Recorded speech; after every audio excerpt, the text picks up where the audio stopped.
Ugat! Ugat!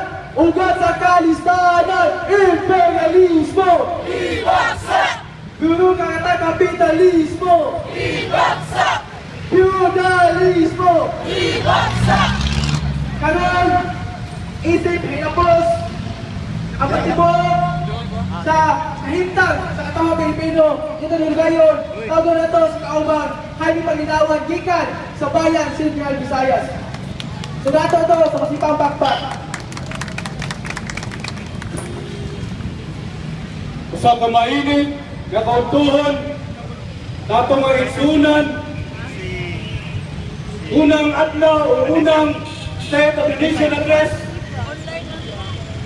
ni kasamang Pangulong Duterte na pagkahimuon karong hapon dito sa UN Congress, dito sa Batasan, yung session sa Congress dito sa Batasan, Pambansa.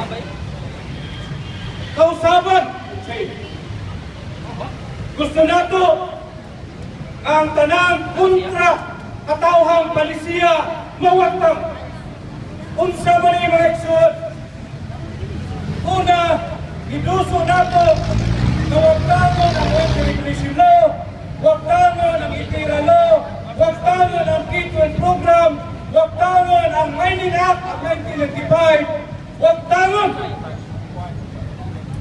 ang uban pang kasaputan na naghigot sa Pilipinas, sama sa ulipon o sa mga langyaw nga nasod nga mao ang amo sa atong nasod. Apil niini nga pasakaan ang budget sa panglawas. Hulungo na ang pag-privatize sa mga government hospital, mga igsoon. Ay daghan karon mga igsoona nato na dili gani halos makapatambal mudul o doktor kay way kabayan. Ay sa mga miagi nga administrasyon hinay-hinay o privatisa ang mga public hospital.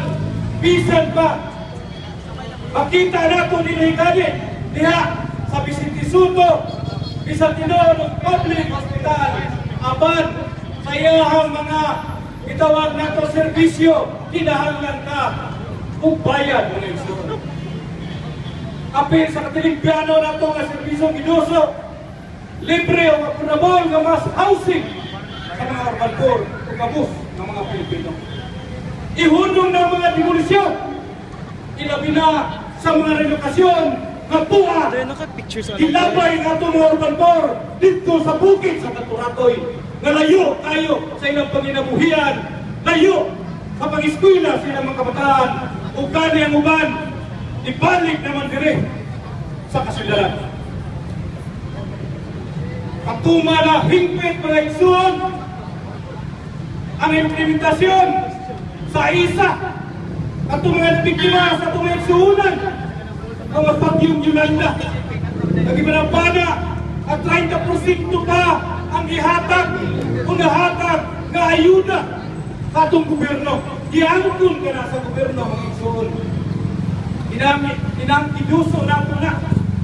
Apil niini kapasakaan ang budget sa edukasyon.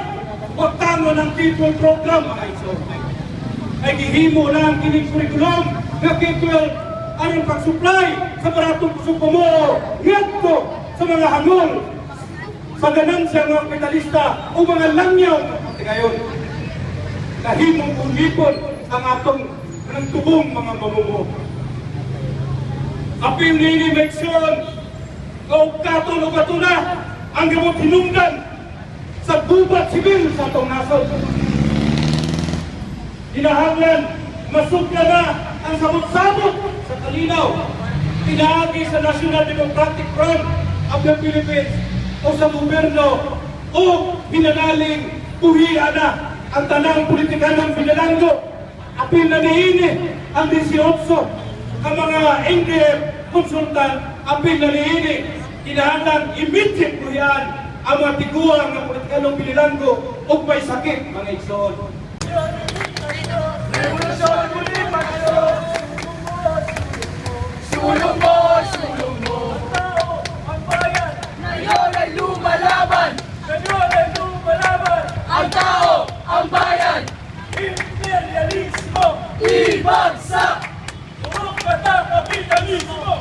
Ibagsak!